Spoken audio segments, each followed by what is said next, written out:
Islam salah satu ciri khasnya orang beriman kepada Allah Subhanahu wa taala itu ya, bagaimana kita tidak berdebat, kita cukup menyampaikan argumentasi kita, cukup menyampaikan hajat kita, diterima alhamdulillah. Tidak diterima selesai bagi kita. Tidak ada dalam kehidupan atau kamus seorang muslim menghabiskan waktu pada hal-hal yang tidak ada manfaatnya. Kalau ada orang kita nasihatin, dia bisa menerima, minimal dia merespon positif, alhamdulillah. Tapi kalau dari awal kita berbicara dengan dia yang ada adalah penolakan, maka apa manfaatnya? Kalau pertemuan pertama dia menolak, maka pertemuan kedua dia akan lebih menolak lagi, ketiga mungkin dia akan menghina dan seterusnya. Bukan berarti kita berhenti mendakwahi orang-orang yang tidak memahami agama itu melakukan pelanggaran, tidak. Tetapi kita lebih banyak fokus ya untuk menyampaikan saja dan jangan menghabiskan argumentasi kita atau waktu kita pada orang-orang yang tidak mau mendengar, apalagi tidak menghargai kita. Ya, Islam melarang penganutnya untuk membuat dirinya terhina. Misal kita berbicara tapi tidak ada yang dengar, ya udah jangan ada di sana. Cari aja komunitas yang kira-kira bisa mendengar kita. Kita berada di satu komunitas kita tidak dihargai, suka diolok-olok segala macam. Cari komunitas yang lain yang kita punya kedudukan, yang kita bisa dimuliakan. Ya, ini boleh dalam Islam, bahkan dianjurkan. Kita tidak boleh menjerumuskan diri kita pada hal-hal yang menghinakan diri kita, menjatuhkan martabat kita, menghilangkan peluang-peluang kita untuk bisa berprestasi ya, dengan cara misalnya diolok-olok atau yang semisalnya. Nah, ini gambaran pembukaan tentang masalah larangan atau menjauhi bantah-bantahan. Jadi kita cukup sampaikan dengan cara yang santun dan baik, diterima alhamdulillah. Tidak diterima ya sudah.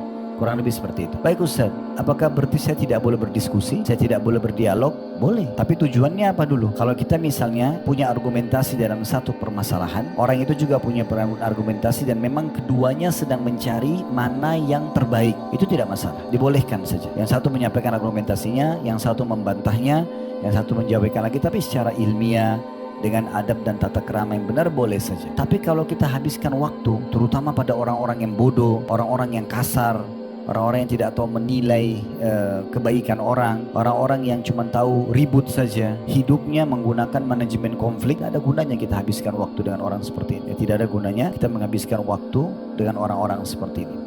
Baik, saya akan bacakan dulu apa yang ditulis oleh penulis tentang dalil keutamaan yang didapatkan kalau orang meninggalkan debatnya. Diangkat oleh penulis sebuah hadis. Hadis ini diriwayatkan oleh Abu Daud dan hadis ini dihasankan oleh Syekh Albani dalam Sahihul Jami' di nomor 1464. Bunyinya kata Nabi SAW, ana za'imun bi baitin fi rabadhil jannati liman tarakal mira'a wa in kana muhiqqa wa bi baitin fi wasatil jannati liman tarakal kadhiba wa in kana mazihan wa bi baitin fi a'lal jannati liman hassana khuluqahu. Terjemahannya, aku akan menjamin kata Nabi SAW sebuah istana di pinggir surga bagi orang yang meninggalkan perdebatan meskipun dia benar. Perhatikan potongan sabda Nabi SAW, dia tinggalkan perdebatan meskipun dia benar. Kalau dia sudah sampaikan ternyata orang itu tidak mau dengar ya, kita sudah sampaikan, akhi, ukhti, sholat, ini perintah dalam agama.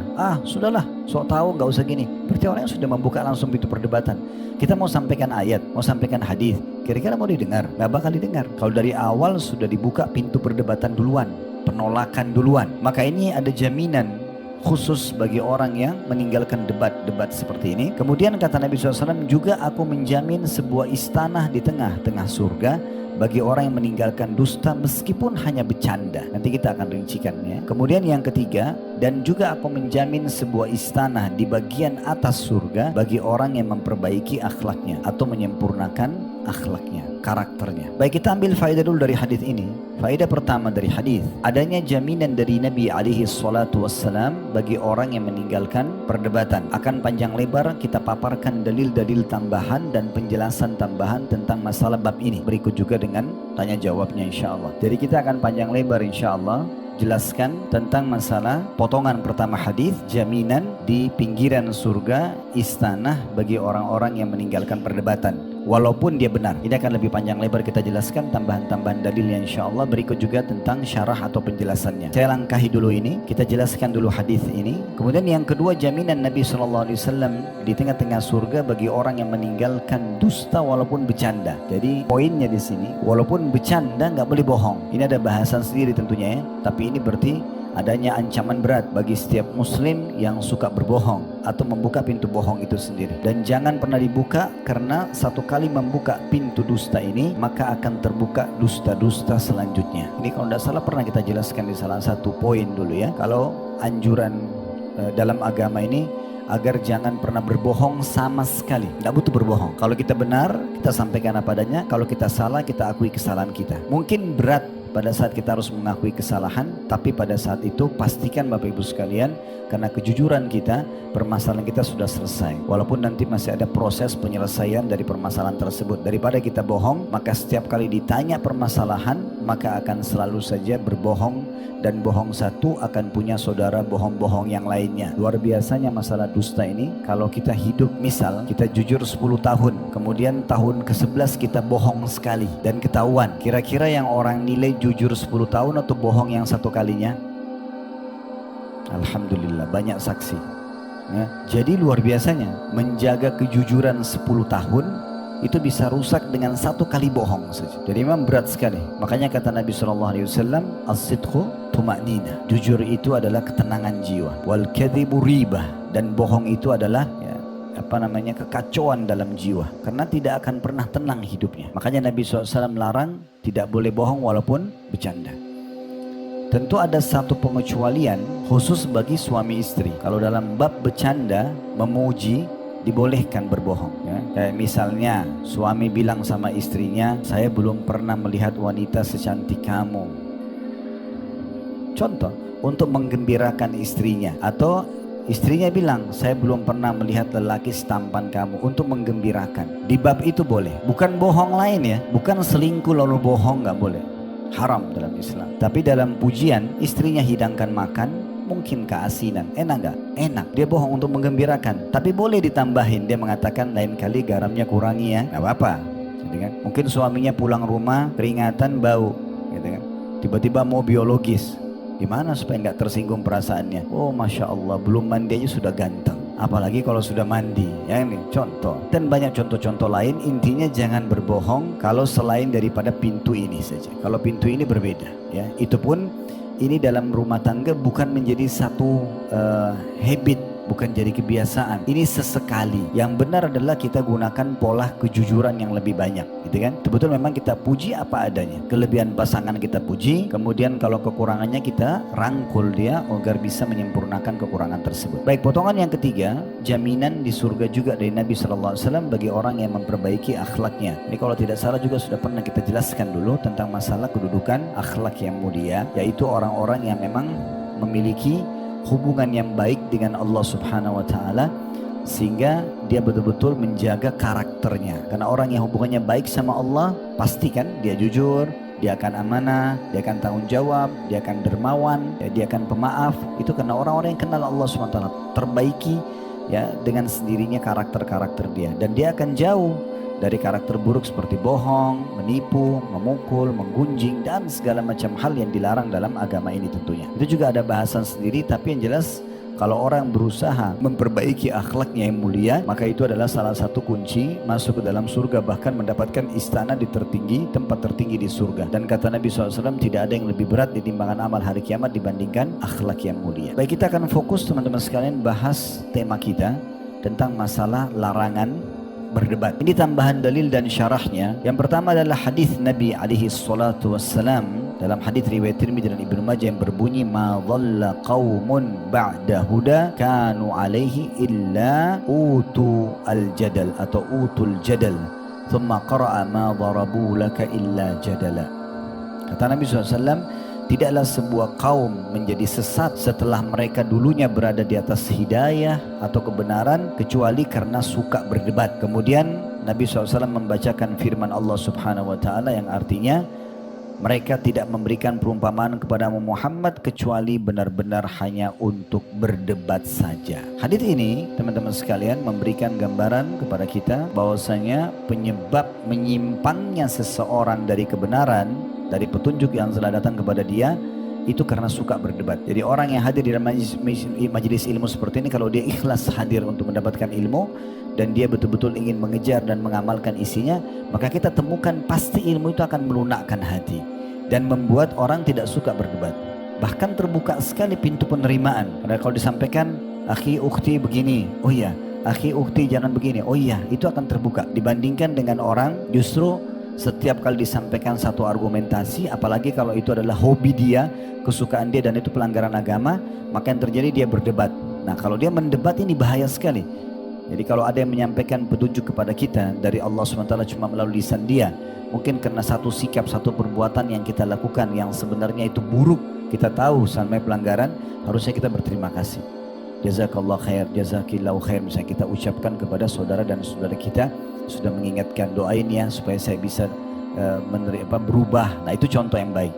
Tapi kalau dia justru menyembunyikan ya, keburukan dia itu dan melindungi dirinya dengan berdebat, maka pastikan orang ini pasti akan sesat ya, akan keluar dari petunjuk yang ada yang telah Allah Subhanahu wa taala berikan kepada seseorang. Ini yang pertama. Yang kedua, juga hadis atau bukan hadis, ini sebenarnya disebutkan statement ya, para ulama sebagaimana Imam Malik rahimahullah menyebutkan, dan ini dinukil dalam buku Mukhtasar Tarikh Dimashq. Kata Imam Malik rahimahullah, al-mira'u fil ilmi yuqassil quluba wa yuwarrithu dhagain. Berdebat dalam ilmu akan membuat hati keras dan mewariskan dendam. Jadi berdebat dalam ilmu, kita sudah tahu nih diri kita salah sebenarnya, tapi berusaha memutarbalikkan fakta, mendatangkan dalil-dalil argumentasi untuk membenarkan, padahal kita sudah tahu diri kita salah. Maka orang seperti ini tidak akan bermanfaat dan tidak ada keberkahan ilmunya, malah membuat hatinya keras dan bahkan bisa mewariskan dendam. Makna mewariskan dendam artinya dendam itu akan selalu ada dalam hatinya, dan bagaimana dia berharap agar rivalnya tadi walaupun benar itu dikalahkan. Tidak hanya saat itu, berlaku kapan saja. Setiap kali dia bertemu, maka dia akan selalu ingin menjatuhkan rival tersebut atau mencelakakannya karena sudah ada sifat dendam dalam hati. Lihat efek daripada berdebat itu. Ya, jadi orang justru sebaliknya kalau kita pahami, kalau ada orang meninggalkan perdebatan, kita sudah tahu orang ini di depan kita sebenarnya salah, kita sudah sampaikan, tetap dia debat kita tinggalkan, pastikan kita selamat secara hukum agama pada saat itu dan selamat dari makar orang itu. Tapi kalau kapan kita terus berdebat sama dia, maka habis waktu, bisa saja berbalik, tadinya kita benar jadi salah, bahkan bisa kedatangan keburukan yang menimpa kita dari orang tersebut. Ya, orang yang diam itu subhanallah betul-betul emas. Sebagaimana sabda Nabi SAW, ini diamnya pada tempatnya ya, bukan diam kalau lihat ada kebenaran lalu tidak disampaikan, tidak. Yang kata Nabi SAW, man kana yu'minu billahi wal yawmil akhir falyakul khairan aw liyasmut. Siapa yang mengaku beriman kepada Allah dan hari akhir, maka dia mengucapkan yang benar atau dia diam saja. Salah satu maknanya adalah dia hanya membahasakan apa yang diperlukan ya, dan tidak menghabiskan waktu untuk berdebat, Jadi kita temukan apakah sebagian ulama atau ulama tidak berdebat? Mereka berdebat, tapi berdebatnya tadi saya bilang, kalau bertemu antara dua orang dan dua-duanya ingin menyampaikan argumentasi demi untuk maslahat umum, ada sebuah hukum agama ingin dikerucutkan supaya keluar sebuah fatwa misalnya, maka si A menyampaikan argumentasi, si B menyampaikan argumentasi, lalu terjadi diskusi ilmiah, maka itu tidak masalah. Ini tidak masuk dalam debat yang dilarang, karena nanti ujung-ujungnya akan diambil pendapat yang paling benar misalnya ya. Seperti mungkin teman-teman di Majelis Ulama Indonesia atau di Majelis Ulama di dunia ini, pasti mereka pada saat ingin menyampaikan sebuah fatwa, saya pun pernah terlibat di beberapa majelis gitu ya, pada saat mau mengerucutkan kepada sebuah hukum, maka pasti yang ini mengajukan argumentasi, yang itu mengajukan, tapi semua ini tujuannya untuk merucut ke satu poin, mana kira-kira pendapat yang paling baik buat umat ini, maka itu tidak masalah. Yang dimaksud sini adalah bukan masalah itu, berdebat pada hal yang tidak ada gunanya. Kita berdebat dengan orang bodoh, berdebat dengan orang yang tidak bisa menerima kebenaran, tidak ada manfaatnya. Pernah disebutkan bahwasanya Imam Malik rahimahullah, yang baru kita sampaikan statement beliau ya, tentang masalah beliau mengatakan berdebat dalam ilmu akan membuat keras hati dan mewariskan dendam. Beliau pernah pada saat lagi haji didatangi oleh beberapa muridnya. Imam Malik ini hidup di Madinah, dikenal dengan Imam Darul Hijrah, Imam negeri hijrahnya Nabi Muhammad SAW, dan beliau terkenal sekali Imam Madhab, dari Imam Madhab, dan ini adalah dari 4 imam madhab ya, dan beliau adalah gurunya Imam Syafi'i, pemilik buku kitab Muwatta rahimahullah. Beliau waktu itu hidup semasa, beliau meninggal tahun 179, beliau semasa dengan imam madhab yang lain Abu Hanifah, ini meninggal tahun 150 Hijriah. Jadi Imam Syafi'i tidak sempat jadi muridnya Imam Malik dan tidak sempat jadi muridnya Imam Abu Hanifah, karena tahun Imam Abu Hanifah meninggal 150, tahun itu Imam Syafi'i lahir. Jadi beliau hanya belajar dari Imam Malik saja. Tapi Imam Malik sama Imam Abu Hanifah ini sering beda pendapat. Sebabnya Karena masa dulu tidak ada alat komunikasi kayak kita sekarang. Kalau sekarang kan bisa via telepon, transportasi mudah sekali, orang naik pesawat, ya bisa ketemu dalam sehari, bahkan bisa tektokan lah pergi misalnya dari Saudi ke Irak atau Irak ke Saudi misalnya, atau dari Indonesia bisa kita bolak-balik, berangkat sehari, besok kita pulang, dengan diskusi itu bisa saja. Ya. Tapi masa dulu tidak bisa. Nah di Madinah kebetulan kondisinya pada saat itu karena kota Rasulullah SAW, juga Imam Malik ini masih di generasi tabi'in, ya. Karena beliau belajar dari para tabi'in, ya. Di antaranya beliau belajar dari Nafi', maulanya Abdullah bin Umar, kemudian dari Abdullah bin Umar. Jadi beliau generasi tabi'in, tabi'in yang datang belajar dengan sahabat, tabi'in yang belajar dengan para tabi'in tersebut. Yang jelas Imam Malik rahimahullah, karena beliau tinggal di Madinah dan beliau masih sangat dekat dengan masa meninggalnya Nabi SAW, masih berinteraksi dengan banyak orang yang hidup dengan para sahabat Nabi dari kalangan tabi'in, maka beliau, ya, sangat dekat dengan hadis-hadis yang sahih. Bahkan beliau menulis dalam salah satu fikih beliau, Imam Malik ini, kalau perbuatan, ya, penduduk Madinah itu bisa jadi hujjah, ya. Contoh misalnya takaran untuk menakar zakat fitrah, ya, contoh misalnya. Nah penduduk Madinah, Bapak Ibu sekalian, itu mereka masih pegang takaran di masa itu persis seperti takarannya Nabi Muhammad SAW. Sehingga Imam Malik mengatakan, ya udah kalau penduduk Madinah turun temurun pakai ini tolok ukurnya udah. Nah seperti itu kurang lebih. Nah Imam Abu Hanifah hidupnya di Irak cukup jauh, ya, dari Madinah. Mungkin perjalanan masa itu 1 bulan orang menunggangi kuda. Jauh sekali. Imam Abu Hanifah karena beliau di wilayah Persia, Irak itu kan wilayah Persia, masih banyak orang yang baru masuk Islam, dari orang-orang penyembah berhala, penyembah api, ya. Dan waktu itu banyak pendusta-pendusta yang muncul mengarang-arang hadis. Maka Abu Hanifah lebih teliti untuk menerima dan menyortir hadis-hadis Nabi SAW. Nah karena ini banyak terjadi perselisihan pendapat antara dua imam ini. Banyak terjadi perselisihan pendapat di antara dua. Maksudnya sisi pendapat ini bukan mereka berdialog, ya. Mereka belum pernah ketemu pada masa itu. Tapi yang ini lebih toleransi dalam banyak hukum Imam Malik karena memang beliau hidup di kota Madinah. Banyak dalil-dalil yang jelas depan mata dan juga perbuatan penduduk Madinah. Sementara Imam Abu Hanifah berada di Irak cukup jauh. Maka kadang-kadang Imam Malik bilang boleh, Imam Abu Hanifah mengatakan tidak boleh, atau sebaliknya. Ringkas cerita, pernah mereka berdua bertemu di musim haji. Lagi haji, kemudian muridnya Imam Malik datang lalu mengatakan, wahai imam itu kayak kita sekarang kiai, ustaz. Di tembok, di tiang masjid haram di sebelah sana ada Imam Abu Hanifah yang selalu berselisih pendapat dengan anda. Tidakkah anda temui dia agar anda bisa menyatukan, ya, berdialog sehingga bisa bertemu perselisihan pendapat selama ini yang memang ini muridnya kubuhnya ada, ini muridnya kubuhnya ada gitu. Kata Imam Malik, baik, mana orangnya, ditunjuk.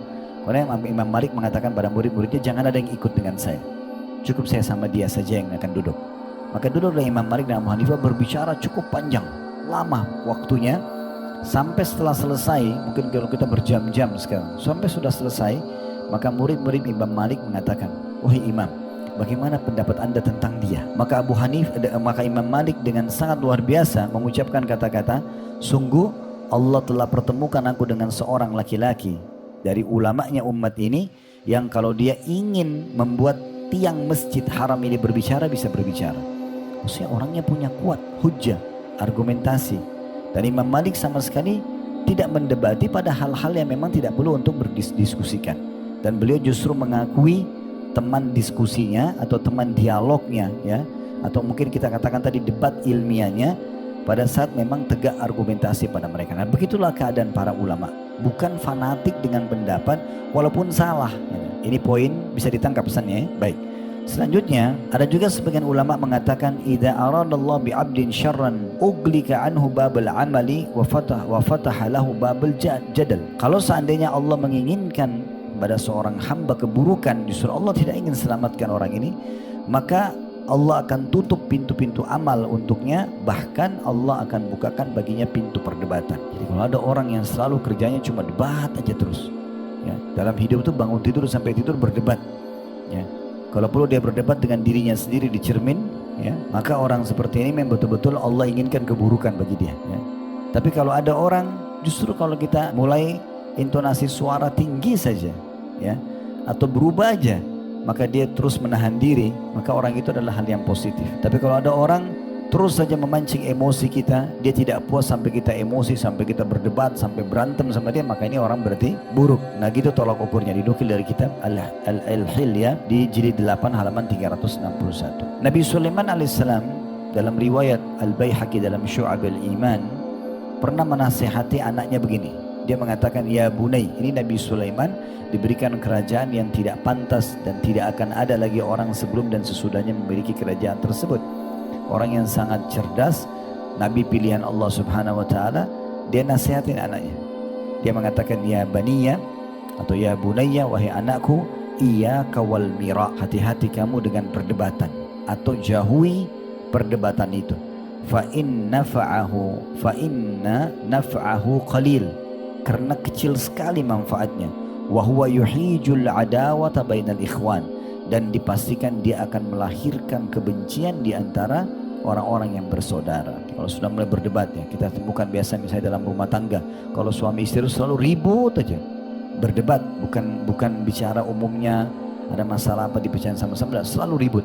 Bahkan ada biasa kadang-kadang yang lebih dahulukan egonya, jelas-jelas salah tapi nggak mau dibilang salah, nggak mau dengar nasihat pasangannya, nggak mau dengar suami, nggak mau dengar istri, ya nggak mau dengar misalnya mertua, orang tua atau siapa saja, ipar, masukan, tidak mau dia dengar. Maka orang seperti ini kita akan temukan selalu hidupnya kacau, tidak tenang.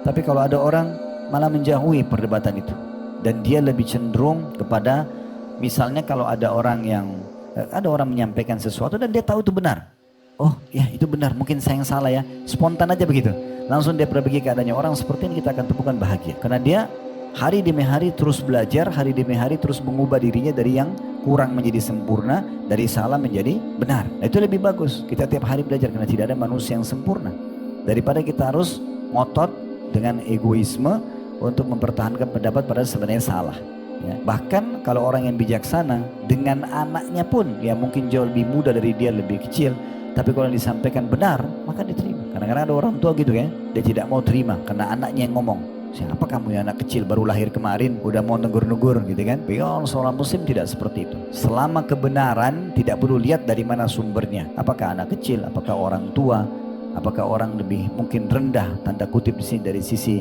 jenjang sosialnya, nggak ada hubungannya. Kalau selama kebenaran itu akan bisa tegak sendiri, ya, walaupun kita terima atau tidak terima gitu. Dan Nabi SAW juga mengingatkan dalam banyak sekali dalil, ya, berhubungan dengan masalah ini tentunya. Di antaranya beliau mengingatkan kepada kita, kalau ingin menjauhi perdebatan maka tidak usah berbicara. Pertama, ya, ada beberapa poin. Yang pertama, kecuali memang kita punya ilmunya dan ada hubungannya dengan kita, itu dulu, supaya tidak terjadi perdebatan. Jadi kalau kita mau berbicara ada ilmunya dan ada, ya, hubungannya dengan kita. Jadi tidak usah masuk kepada hal-hal yang tidak ada hubungannya sama kita, gak usah masuk. Nah, ini kan kita dekat dengan pilpres, pilkada, ya, gak usah masuk debat-debat yang tidak ada hubungannya sama kita sama sekali, ya. Ibu-ibu lagi goreng tempe berdebat sama temannya di handphone, nanti hangus tempenya. Orang di warung kopi lagi enak-enak minum kopi, ngobrol berdebat tentang masalah siapa yang paling bagus di antara keduanya. Gak penting. Untuk apa kita berdebat di situ? Apa memang kita ahli politik?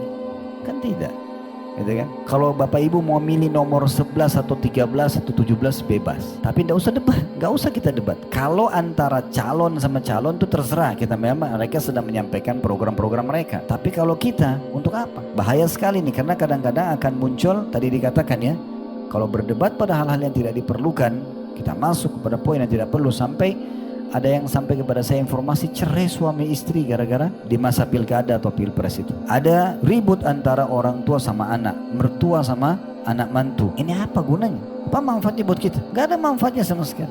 Alam politik ini alam yang berbeda, butuh ilmu khusus, butuh energi khusus. Tidak usah kita masuk di sana. Pengen tuh pilih siapapun, pilih aja. Berbeda pendapat silakan saja.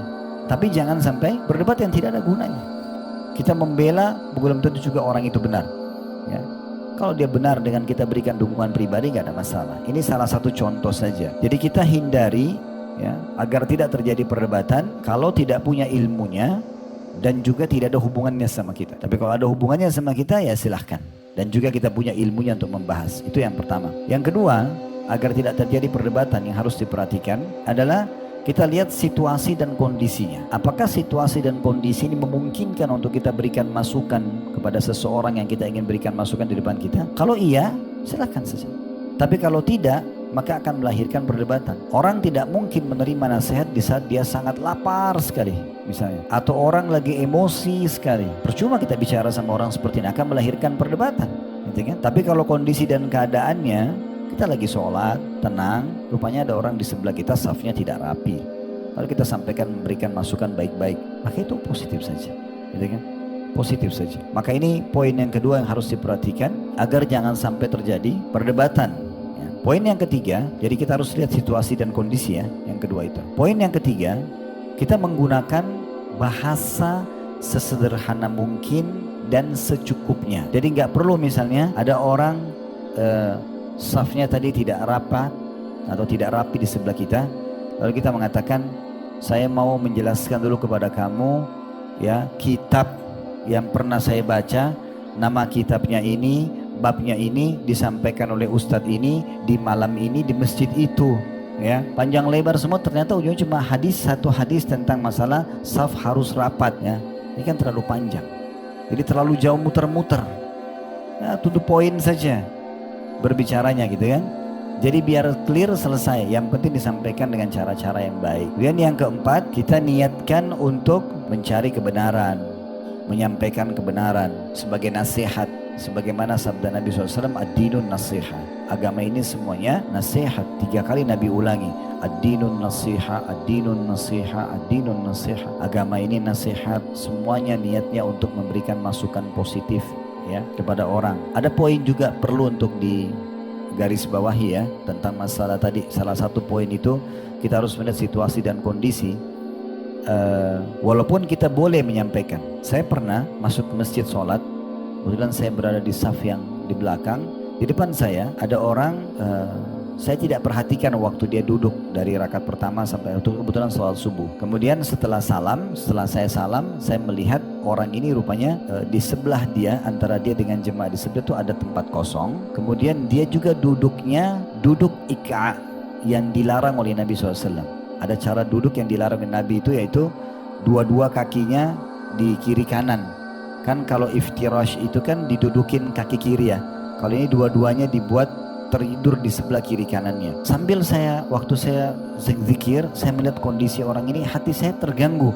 Karena ini orang tadi sholatnya sepertinya safnya jarak.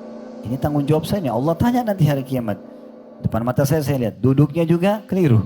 Gitu kan? Kalau apalagi ini baru salam, gitu kan? Subhanallah, saya sambil berzikir, sambil berdoa sama Allah, tiba-tiba orang ini balik, terus waktu dia sudah mau keluar dari masjid, dia salaman sama saya. Saya bilang, Pak, maaf, bisa saya kasih masukan? Oh ya silakan Ustaz. Ya, baik, berhubungan dengan masalah saf. Tadi saya lihat jarak antum dengan saf di sebelah kosong. Oh iya, tadi sebenarnya dijelaskan, dibilang jazakallah khair, saya tadi waktu sholat sebenarnya saf saya rapat, tapi di sebelah saya, antara saya sama jemaah sebelah itu ada anak kecil. Anak kecil ini waktu lagi mau salam, waktu rakaat pertama dia pergi. Cuma saya ragu, saya belum tahu ilmunya, apakah saya merapat ya atau saya biarin aja. Juga selalu dalam pikiran saya jangan sampai anak kecil ini kembali gitu. Jadi akhirnya dari rakaat pertama sampai rakaat salam, anak itu nggak kembali, dia juga safnya berjarak. Saya bilang, oh jazakallah khair, saya tidak tahu kalau tadi ada anak kecil, tapi tetap aja sunnahnya kata Nabi SAW, ya sesungguhnya langkah kaki termulia di muka bumi adalah langkah kaki yang menutupi celah-celah saf yang kosong. Harusnya langsung merapat gitu kan. Jangan dibiarkan ada celah kosong. Bahkan kalau Bapak Ibu sudah tahu alhamdulillah. Kalau belum tahu, kita boleh dalam fatwa ulama melangkah. Misalnya di depan kita ada saf, orang batal wudhunya dia pergi atau masih kosong, kita boleh lagi sholat melangkah masuk ke saf itu untuk menutupi celah yang kosong. Terus saya bilang, oh ya baik kalau itu. Terus yang kedua tentang masalah duduknya. Oh dia bilang kebetulan waktu dia, karena ini sesama laki-laki ya, karena kami di saf laki-laki, kebetulan waktu dia lagi zikir, saya juga lagi zikir, supaya saya bisa memberikan gambaran kepada dia tentang duduknya. Saya sempat nyalain kamera handphone, terus saya foto kaki beliau. Setelah itu saya bilang, tadi antum duduknya saya lihat duduk seperti ini. Apa ini duduk waktu lagi sholat atau memang setelah salam nih? Oh dia bilang ini setelah salam Ustaz. Oh berarti saya mohon maaf karena saya lihatnya ini setelah salam. Pas habis salam kena antum depan saya. Jadi saya lihatnya duduknya begini. Kalau ini memang duduk yang dilarang. Terus dia praktikin, enggak Ustaz, kalau saya sholat saya duduk begini. Itu setelah salam karena saya ingin meluruskan kaki saya sedikit sakit dia bilang. Nah terus saya bilang oh ya baik kalau gitu. Yang penting saya cuma ingin menyampaikan dan saya mohon maaf kalau saya keliru gitu. Saya cuma berikan masukan. Oh enggak Ustaz. Intinya sebenarnya pada saat itu terjadi pembicaraan kita tapi murni untuk nasihat, murni bukan untuk berdebat nih. Dia pada saat sampaikan argumentasinya saya bisa terima, dia juga saya sampaikan bisa menerima. Jadi sama-sama lugu enak ya. Tapi tujuannya memang untuk nasihat tadi. Kemudian teman-teman sekalian yang juga perlu diperhatikan, ada hadis yang menguatkan tentang apa yang kita bahas tadi ini, bahwasanya akan diberikan tempat istana di surga. Sabda Nabi SAW, "Man tarakal mila wa huwa mubtilun." Siapa yang meninggalkan perdebatan sementara ia memang berada di atas kebatilan. Ini keutamaan khusus bagi orang yang tadinya berdialog tapi setelah tegak padanya argumentasi atau hujah dan dia lihat oh temannya yang sedang memberikan masukan ini benar, dia batalkan, dia nggak mau munculkan egonya. Tadi kan kita bilang kalau ego itu tidak akan selesai ya. Tapi kalau ada orang justru oh begitu ya, oh berarti tadi saya salah ya. Misal contoh, kalau ada orang yang seperti ini, keutamanya luar biasa. Kata Nabi SAW, "Man tarakal mira'a wa huwa mubtilun, banallahu lahu baitan fi rabadil jannah." Barang siapa yang meninggalkan perdebatan sementara memang dia di atas kebatilan, dia tahu dirinya salah. Oh berarti saya salah dong, maafin saya misalnya gitu ya. Maka Allah akan bangunkan baginya istana di pinggiran surga. Kemudian dikatakan man tarakal mira' wa huwa muhiqqun banallahu lahu baitan fi 'alal jannah. Dan barang siapa yang meninggalkan perdebatan sementara dia itu dalam kondisi benar ya, kita sudah benar nih, kita berdialog sama seseorang lalu ternyata kita sudah tegakkan hujah, dia tidak mau terima, lalu kita tinggalkan orang tersebut, maka orang yang meninggalkan ini karena tidak mau menghabiskan waktunya berdebat tadi akan dibangunkan baginya istana di tempat tertinggi surga. Ini keutamaan yang luar biasa yang bisa didapatkan hanya karena masalah meninggalkan perdebatan itu. Ini satu hal yang luar biasa yang harus diperhatikan. Dan hadis ini disebutkan oleh Al-Mundhiri dalam Targhib Tarhib beliau dan disahihkan oleh Syekh Al-Albani dalam Sahih At-Targhib Tarhib. Kemudian Imam Syafi'i juga rahimahullah, walaupun beliau seorang ulama ya, beliau memberikan motivasi buat dirinya dan menjadi kaidah buat kita. Beliau mengatakan ma nadartu ahadan illa 'alan nasiha. Kalau aku pun harus berdebat dengan seseorang atau berdiskusi atau berdialog, maka aku tidak melakukan kecuali dalam rangka memberikan nasihat saja. Maksudnya aku sampaikan, dia terima, alhamdulillah. Dia tidak terima ya sudah, enggak masalah ya. Dan beliau juga mengatakan wallahi ma nadartu ahadan fa ahbabtu an yukhti. Dan demi Allah aku berharap sekali kalau aku berdialog sama seseorang, aku berharap agar dia tidak salah. Semoga aku yang salah. Ini Imam Syafi'i punya adab luar biasa. Jadi kalau beliau lagi berdialog sama orang, beliau berharap orang itu yang benar. Jadi kalau betul-betul secara ilmiah dari dialog, maka beliau justru berharap yang sedang rivalnya berbicara yang benar. Tapi beliau tetap sampaikan argumentasi. Tujuannya untuk bertawadhu tentunya, merendahkan diri karena Allah Subhanahu wa taala ya. Ini poin penting, bagaimana seseorang itu memahami bahwasanya dia perlu menghormati pendapat orang lain. Dan ini bisa kita tambahkan di poin nomor 5-nya. Ya, tadi kan ada 4 poin ya. Poin ke-5-nya adalah bagaimana supaya tidak terjadi perdebatan, menghormati pendapat orang lain. Bahkan disampaikan di awal pun tidak masalah. Kita menerima di awal teguran pun, di awal masukan pun itu adalah hal yang sangat baik. Dan ingat teman-teman sekalian, orang yang paling suka berdebat ini, apalagi kalau pada kebatilan, itu masuk dalam kategori dosa besar. Imam Az-Zahabi rahimahullah memasukkan dalam kitab Al-Kabair beliau, berdebat itu ribut terus, pokoknya kerjanya ribut. Mungkin kalau ada 3 orang depan dia, dia siap untuk berdebat sama A, B, C dalam waktu yang bersamaan. Ribut sama ini, ribut sama itu, ribut sama ini, ada seperti itu. Ini Imam Az-Zahabi rahimahullah masukkan dalam kategori dosa besar. Berdalilkan hadis Nabi SAW diriwayatkan Bukhari Muslim, inna abghadar rijali ilallahil aladul khasim. Ini sudah panjang lebar kami jelaskan 1 jam lebih bab ini sebenarnya di kajian dosa-dosa besar khusus untuk menjelaskan hadis ini saja. Yang artinya dalam hadis Bukhari Muslim sesungguhnya kata Nabi SAW, orang yang paling dimurkahi Allah adalah orang yang paling sengit atau selalu berdebat. Bagi dia tidak suruh kalau tidak berdebat, harus semuanya berdebat. Bahkan kalau perlu istrinya buatin kopi, debat juga masalah kopi itu ya. Istrinya masak apa, debat juga masalah masakannya. Yang tidak perlu, nggak ada gunanya. Udah makanan ada, bismillah, makan enak, terima kasih, syukur, selesai kan gitu. Ngapain debat tentang masalah sambal, tentang masalah sayur asam, nggak penting banget gitu ya. Atau berdebat dengan suaminya pada hal-hal yang sederhana. Mungkin karena hanya suaminya menggunakan kaos kaki warna itu kah, atau baju itu kah, atau apa saja yang tidak diperlukan. Atau berdebat dengan anak-anak yang tidak diperlukan juga, yang tidak perlu sama sekali. Kemudian teman-teman sekalian, ada satu juga pintu lain yang terbuka kalau orang banyak berdebat, yaitu pintu banyak berbicara dan suka mengganggu orang lain dan akan melahirkan kesombongan. Nah, ini bahaya sekali. Efek daripada suka berdebat itu akan orang, pasti dia banyak bicara. Orang yang banyak bicara ini salahnya lebih banyak daripada benarnya. Itu otomatis karena terlalu banyak bicara dan akhirnya suka mengganggu orang lain. Subhanallah, orang yang suka berdebat itu, kita walaupun pertama kali ketemu, dari intonasi suara saja dan penyusunan kosa katanya itu udah cukup membuat kita tidak nyaman, karena kayak tidak beraturan. Kadang-kadang ada yang tinggi intonasinya, ada yang rendah, kosa katanya berantakan, membuat kita langsung tidak nyaman dari awal. Pernah nggak ketemu sama orang, kita begitu duduk sudah nggak nyaman kita ngomong? Karena memang itu ciri orang yang suka berdebat. Apalagi kalau pertama ketemu yang muncul adalah langsung serangan, ya, kepada pertanyaan yang memang menyudutkan kita gitu, yang tidak diperlukan sama sekali. Ya, salah satu yang harus diperhatikan, kata Nabi SAW, min husni islamil mar'i tarku ma la ya'ni. Termasuk salah satu kesempurnaan Islam seseorang adalah meninggalkan apa yang tidak ada hubungannya sama dia dan tidak ada gunanya buat dia. Temannya di sebelah pakai baju hitam atau pakai baju biru atau pakai baju apa, kenapa dia pakai itu ya? Kenapa dia tidak pakai baju ini saja? Kenapa dia pakai beli mobil itu ya? Kenapa dia kerja di kantor sana? Kenapa dia nikah sama orang itu? Kenapa anaknya cuma 2? Kenapa ini? Kenapa semuanya? Jadi kalau sudah muncul ini banyak bicara, berhenti. Karena nggak ada gunanya. Kalau ada hubungannya sama kita, ya, kalau tidak ada hubungannya tidak perlu. Dan Nabi SAW mengingatkan kepada kita poin penting sekali berhubungan dengan masalah ini ya. Orang yang suka berdebat pasti banyak bicara, pasti suka mengganggu orang lain, orang tidak nyaman dengan dia, dan akhirnya memunculkan kesombongan, merasa dirinya lebih hebat dari orang lain. Kata Nabi SAW dalam sebuah hadis yang sahih diriwayatkan oleh Ahmad, kata beliau, inna min ahabbikum ilayya wa aqrabikum minni majlisan yaumal qiyamah, sesungguhnya orang yang paling aku cintai di antara kalian, kata Nabi Muhammad SAW, dan yang paling dekat nanti tempatnya di istana di surga, tempat duduknya dengan aku, adalah ahasinukum akhlaqa, yang paling baik akhlaknya, yang paling santun, yang paling mengalah, yang paling pemaaf, ya, yang paling dermawan. Itu semua orang yang paling Nabi SAW cintai dan paling dekat nanti istananya dengan Nabi SAW.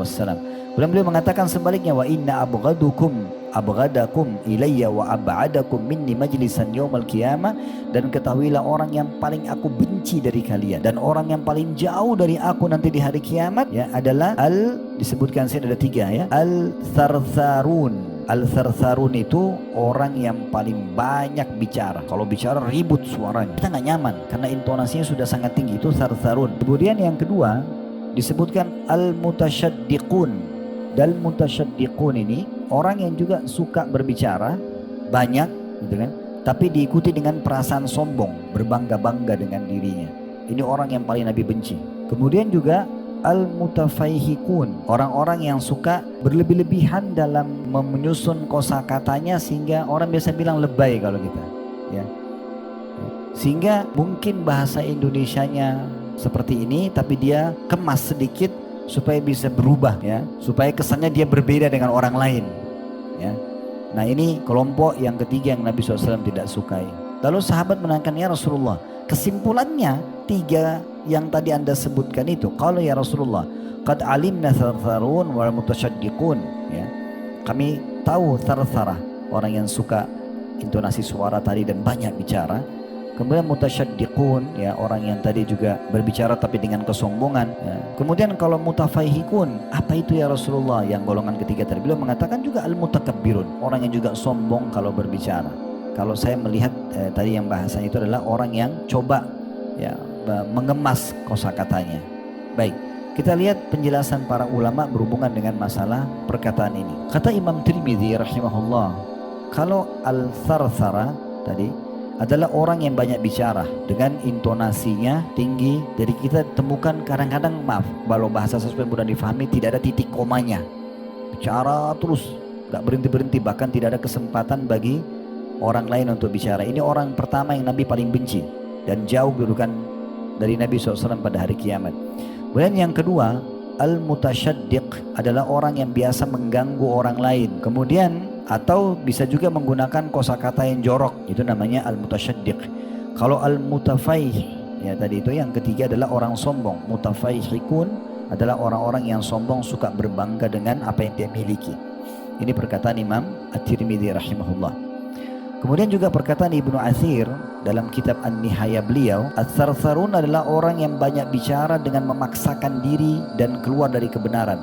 Orang Arab itu sebenarnya kalau bilang sarsara itu orang yang banyak ngomong, tapi ngomongnya tadi tidak ada titik koma, tidak ada kesempatan rivalnya atau temannya untuk bicara, dia yang dominasi semua. Sering kali juga kita temukan sarsara ini, orang bicara bidang apapun dia selalu hadir seakan-akan dia kuasai semuanya, padahal sebenarnya belum tentu dia kuasain. Orang bicara masalah politik dia juga seperti ahlinya, dia ekonomi dia seperti ahlinya, ini seperti, padahal tidak ada orang yang menguasai semua bidang itu kan. Tapi dia sengaja membuat dirinya seakan-akan punya sesuatu di situ. Jadi kita harus sadar kalau kita tidak punya ilmunya nggak usah bicara. Kalau cuma pengetahuan umum itu bukan ilmunya. Ilmu itu maksudnya betul-betul menguasainya ya.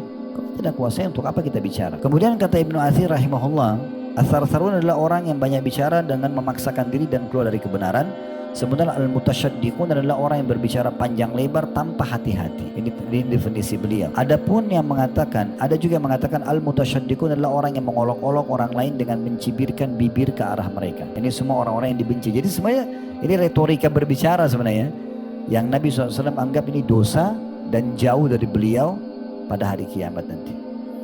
Imam Al-Mundhiri rahimahullah mengatakan dalam kitab At-Targhib beliau, Ats-Sarsar adalah orang yang banyak bicara dengan memaksakan diri. Sementara Al-Mutasyaddiq adalah orang yang berbicara dengan seluruh bibirnya untuk menunjukkan kefasihan dan keagungan perkataannya. Sementara Al-Mutafaihik hampir semakna dengan Al-Mutasyaddiq, yang berarti orang itu memenuhi mulutnya dengan kata-kata dan berbicara panjang lebar, ingin menunjukkan kefasihannya, keutamaannya, merasa tinggi lebih dari orang lain, dan ini semua dibenci oleh Nabi alaihi salatu wassalam. Jadi ini luar biasa. Efek yang lain dari orang yang berdebat itu adalah memunculkan perkataan jorok, celaan ya. Jadi kalau kita biasa bicara sama seseorang, kemudian dia, ciri khasnya dia itu suka berdebat adalah orang suka mencela apa saja orang salah depan mata dia.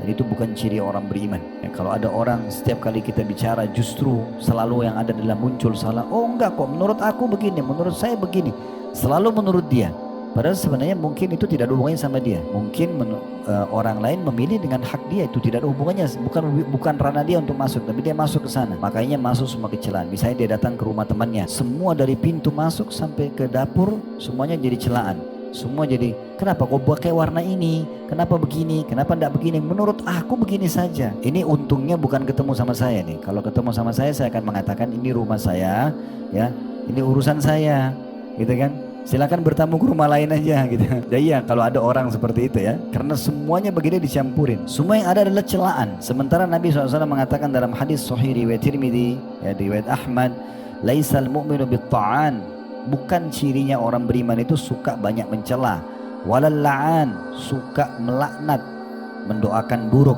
walal fahishi walal badi, dan juga bukan orang yang buruk akhlaknya, suka bertutur kata kasar, dan juga bukan orang yang suka menyakiti orang lain dengan kata-katanya. Jadi itu perkataan orang-orang ya, mukmin. Mereka jauh dari sifat-sifat seperti itu. Kemudian salah satu ciri orang yang suka berdebat itu, mereka suka sombong, kemudian juga menganggap remeh orang lain. Dan orang seperti ini kita akan temukan akan jauh dari keramahan, dari senyum. Itu orang suka berdebat. Karena yang ada, kalaupun dia ketawa, ketawanya itu ketawa debatan, menghina orang lain ya. Maka tidak ada orang yang merasa nyaman dengan orang seperti ini. Tidak akan ada orang yang merasa nyaman, apalagi kalau dia berbangga-bangga dengan perbuatan yang lebih parah itu, kalau dia bangga dengan perbuatan dosanya. Dia sudah berzina semalam, dia sudah menipu, dia sudah pernah memukul orang ini dan seterusnya lah ya. Itu kata Nabi SAW, kullu ummati mu'afan illal mujahirin, semua umatku bisa diampuni dosanya kecuali orang yang betul-betul ya melakukan dosa dengan cara terang-terangan. Wa inna minal mujahara, dan termasuk dari terang-terangan itu adalah ayya'mal rajulu bil laili amalan thumma yusbihu qad satarallahu alaihi, dan salah satu terang-terangan adalah seseorang sudah melakukan satu perbuatan pelanggaran di malam hari dan Allah tutupin dia sampai pagi hari, fayaqul, tapi besok pagi dia bilang, ya fulan, wahai fulan, amiltul bariha kada wa kada wa qad bata yasturuhu rabbahu wa yusbihu yakshifu sitrallahi anhu. Dia mengatakan besok paginya, hai fulan, dia bilang sama teman-temannya, ya, sungguhnya saya tadi malam melakukan ini dan itu. Ya, maka kata Nabi SAW, sebenarnya Tuhannya telah menutupi dia, tapi dia membuka sendiri aibnya. Nah, ini semua efek daripada orang yang berbuat atau membuka pintu perdebatan itu. Kesimpulan dari apa yang kita bahas teman-teman sekalian adalah bagaimana setiap orang di antara kita menjauhi perdebatan tersebut. Jangan pernah buka pintu perdebatan itu kecuali babnya adalah tadi diskusi ilmiah, ya, itu pun dengan intonasi suara yang baik, yang santun, kemudian memberikan kesempatan lawan bicara untuk menyelesaikan pembicaraannya, ya. Kemudian pada saat itu mencerna apa yang disampaikan beberapa saat supaya betul-betul kita tahu orang ini benar atau tidak, dan kita salah atau kita benar. Lalu kemudian kita baru menyampaikan kalau diperlukan untuk disampaikan, ya, apa yang merupakan argumentasi kita. Allahu a'lam. Baik, ini bahasanya Bapak Ibu sekalian tentang masalah perdebatan. Dan saya mengajak teman-teman untuk selalu bersama kami mendukung medsos ini, media dakwah yang sudah kami jalankan alhamdulillah dari tahun 2013, sudah 10 tahunan sekarang. Semoga Bapak Ibu juga bisa ikut serta, tentu dengan sistem masing-masing dari media itu. Di YouTube tentunya ada dengan subscribe, like, dan juga loncengnya, supaya Bapak Ibu bisa dapat notifikasi dari kami di Instagram, di Facebook, di TikTok. Kemudian juga kami sudah bedah atau bagi ada tim, alhamdulillah Allah mudahkan, jazakumullah khairan teman-teman di kantor. Dari ceramah 1 jam 2 jam dipotong jadi 1 menit. Di Instagram cukup banyak diambil, di share, jadi Bapak Ibu bisa mendapatkan pahala dari situ, ya. Kemudian juga kami mengajak bagi teman-teman yang ingin bergerak di kegiatan sosial, Allah amanahkan di pundak kami sedekah kreatif. Yayasan bisa dilihat di medsosnya, cukup banyak kegiatan-kegiatan yang bisa Bapak Ibu ikut serta bersama kami insya Allah. Dan bagi yang berminat untuk haji dan umroh, insya Allah bisa juga mendaftar di travel yang Allah amanahkan, Uhud Tour bersama kami. Itu saja, semoga bermanfaat. Kalau ada benar dari Allah, merasa dari saya mohon dimaafkan. Subhanakallahumma bihamdika, asyhadu an la ilaha illa anta astaghfiruka wa atubu ilaik. Wassalamualaikum warahmatullahi wabarakatuh.